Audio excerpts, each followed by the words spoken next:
Voilà. Voilà, maman Brigitte. Maman qui n'ose pas valise, hein? Maman Brigitte, la grande sœur de maman Lia. En direct de Kinshasa. Mère Aliana. Mère Santa. Voilà. En direct de Kinshasa. Maman Brigitte kabali sur la valise sende botumbi. Maman Brigitte peut vrai chéri au wapi yesu. Tande babwaka mi gu. Tant côté kuna ba la famille la o bakabila ba mote koto bisoma esengo na esengo. Didi Stone avec Maman Lia. Mot de Kinshasa. Je vous signale que bazana Kinshasa. Bayambi bango kitoko na centre Toyokana. Na centre Toyokana, ici à Kinshasa, il écrit très bien. Didi Stone, l'autre fois, à l'Ekaki pour nous dire que ils ont sur invitation, Moussala naye, ba contrat naye, donc à aucun jour, à Koutikalaka Koboya, ko respecter ba contrat naye, pour na ba les on dit, pour na ba qui que ce soit. Voyez, regardez Maman Lia. Très bien habillée. Avec ya Didi. Des Nabiso. Ya Didi. Didi Stone. Maman, avec kuna o. Hippodrome annulé. Pardon. Nous vous allons à Cabo Bandaka pour votre créer les ba beza. Va créer ba émission un peu comment aller puis ça bino makambo. Bino bona ba stratégie. Pardon, Badge. Il y a visibilité. T'as la Didi Stone et Maman Lia. Maman Lia a toujours été là. Il y a sa fille Didi. Elle l'accompagne toujours. Azaraka toujours. Il y a Didi Stone. Vous allez comprendre que Didi Stone, soit Niati Mabele. Donc, Azaraka Aobanga te, hésitation te, l'eau monte, normal. Et avec sa jeune dame, ok. Écris-moi sur WhatsApp. Donc, voilà. Écris-moi sur WhatsApp. Bana école, nous sommes bénéficier vraiment, bana classe, bénéficier na présence, il y a Didi Stone, séance photo, et zongi, c'est pelito, moni Didi Stone. On a vu Maman Lia. Donc Pepe Sami azara penza sans froid azara na fouste que ce qui elle est devant un public a kokate ko loba so endeli non micro na yona apesier et aussi quelques autorités quelques responsables ya centre auto école so ba lobi na micro bazong selipe ya Didi azupe micro sans problème. Écoutez, que parce que la route à poto, a danger, koleka soki banani na banani non. Elle n'a même pas le temps que sous-estimer baninga nyonso okuta awa. Donc a commis égal na bango nyonso donc voilà, apesi bango esengo, apesi bango sourire. Elle est toujours attentive azo kani bazoloba et pas du micro, azo zongisa à répondre, à micro kuna. Donc vous sentez qu'elle est vraiment ya Didi yo vraiment yo faika kozala. Ya Didi yo faika kozala. Donc yo oza mystique. Ase kaka toujours azo yambaka batu bakangana ba photo ba pesa na ba numéro ba téléphone ni pas zo pesa ba numéro de téléphone za ba numéro de téléphone na poche akata ki c'est comme ça akata ki azo pesa moi batu donc c'est comme ça. Très bien habillé, bien coiffé aussi, bien maquillé. S'il faudrait un lobango modèle wana. Donc Didi Stone Nike et à Kinshasa pour la pour la séance, il y a travail. Comme d'habitude, elle a toujours été accompagnée de sa maman. Maman Liatika a été. Donc, déjà, Koutika Moutoumsika Boye, Aera Kinshasa Moko, Orla la place Nini, Orvanda Nini. Donc, Naïb Sabino que Nyon Soya Didi, ils ont vraiment contrôlé. Nyon Soya Didi, ils ont vraiment contrôlé votre téléphone et qui est zoné, Sabino. Oh, plus que star, Réa Bazio Api. Leki ya bato yaya, leki ya bato yaya. Oh, leki ya yaya te. Hey. Oh, leki ya fali. Au moins que Diston a yaya na musala. Il y aura plus de polémique, hein. Cette fois-ci, je pense qu'il y aura plus de polémique. Diston a yaya musala. Même temps bakuta nana fali poupa. Eza kana circonstance à musala. Place ba invité fali poupa. Tu expliques plusieurs fois, mais je pense que tu vas comprendre. Mais il y a aussi d'autres qui ne comprennent pas cela. Vous avez compris que Awayazan a été.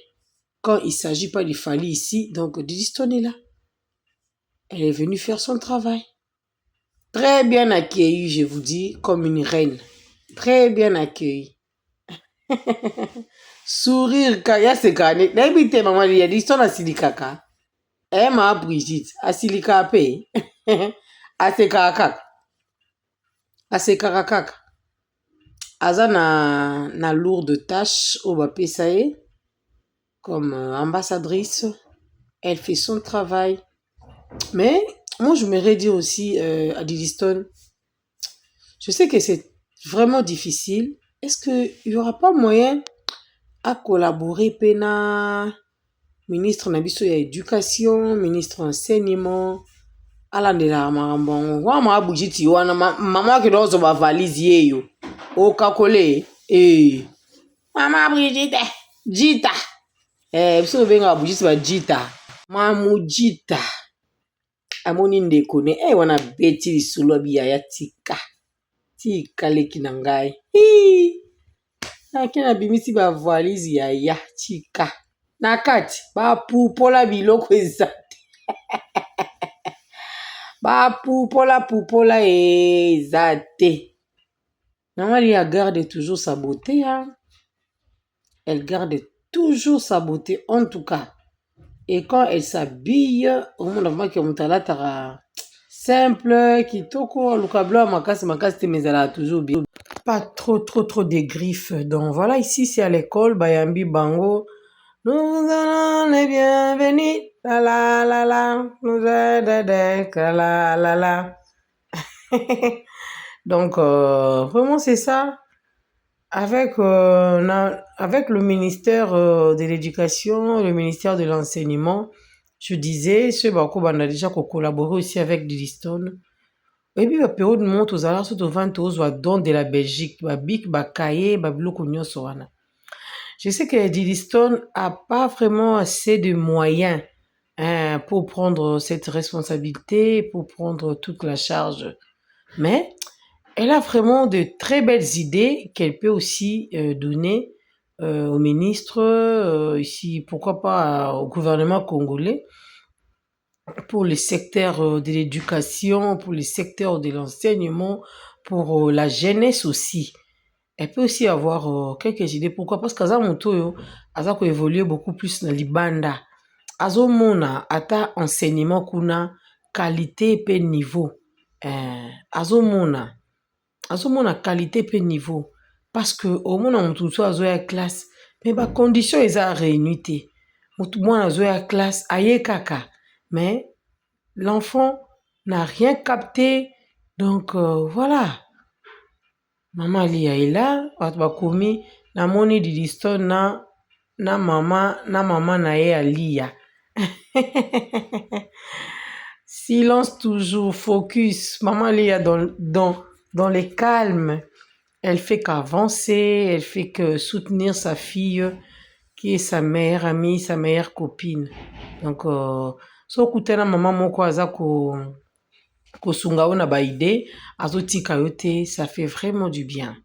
Vous savez, hein, l'histoire est trop jeune, côté les Makokangama Batouboé. Elle pouvait aussi dire que, oh non, Kinshasa, Kinshasa, c'est vraiment propreté, coin mususu, parce que kiti pana coin, kiti pana na commune tobengaka, kiti pana na balie quoi. Ekokozala na Bandalungwa, je ne sais pas moi, toyoka nango ezala wapi.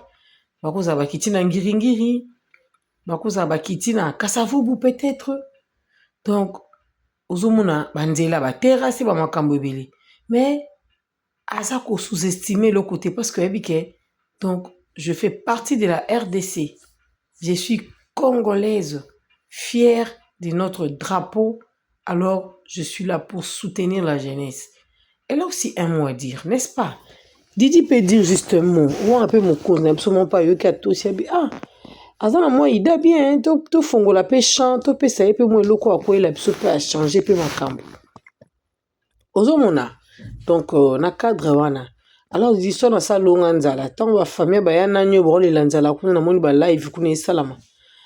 Famille, ya nanyo, bro, la, ba pe sarabango de, ils sont en attendant te. L'histoire manzala bien on ça silisa. Alors le paix qu'elle gagne ayaka nango pe au kabulango pe na bandeko. Atika abadon. Oui, elle gagne beaucoup d'argent de l'histoire. Après la motema mawa, batu balingi pe mingi. Pourquoi? Parce que elle n'est pas orgueilleuse. Oui. L'histoire n'est pas orgueilleuse. Elle est vraiment humble. Laissez-moi vous dire la vérité. Elle est vraiment humble. Parce que, toi, as un orgueil, pour pas comme là, mais chaque fois, Ayaka, toujours Kinshasa, pour faire son travail. Et quand elle travaille, vous sentez que elle est faite avec amour. Elle est faite avec, donc, de tout son cœur, quoi. Voilà.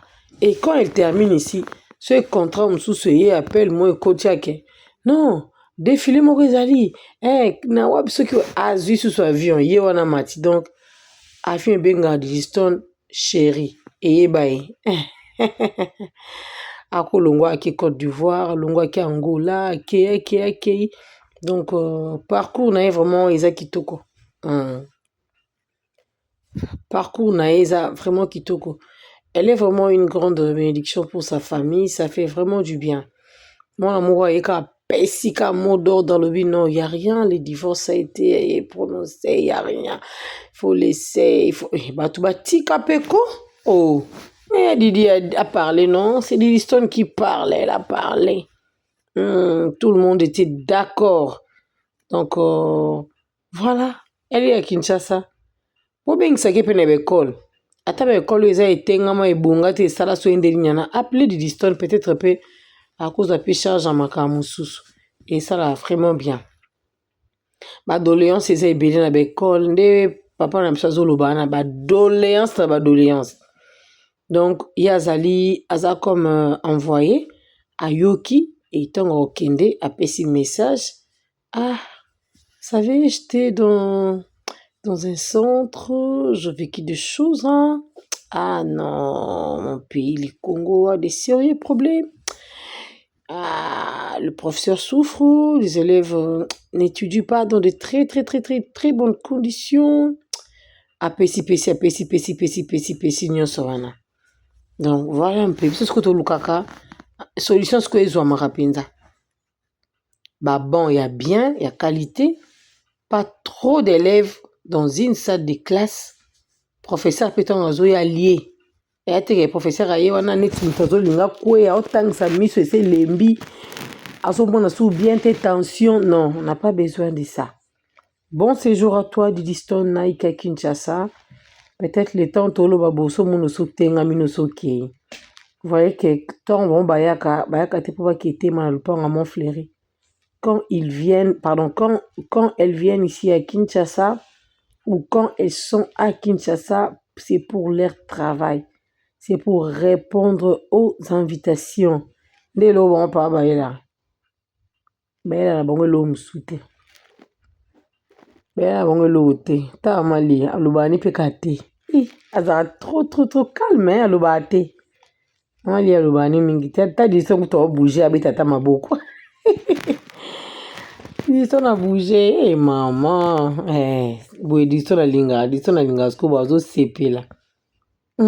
Bayambi bango très bien réussi na centre to pe na école oyo ba bénéficier pendant la présence à digital à 100% et ça dit très bien to sepeli nango jeunesse nde aza espoir ya lobby moi échange ya culture oyo azomona libanda azo a échanger na bandeko baza pe awa na Kinshasa ba professeur ba élève bakaboli moi ba expérience na bango voilà ça fait vraiment du bien alors voilà Mama Lia toujours awa déjà bakomaki na makambo mosusu donc ayelaka eloko moko te disto nayelaka ata ba événement mibale misato aprofite asilisi nyonso et puis azongi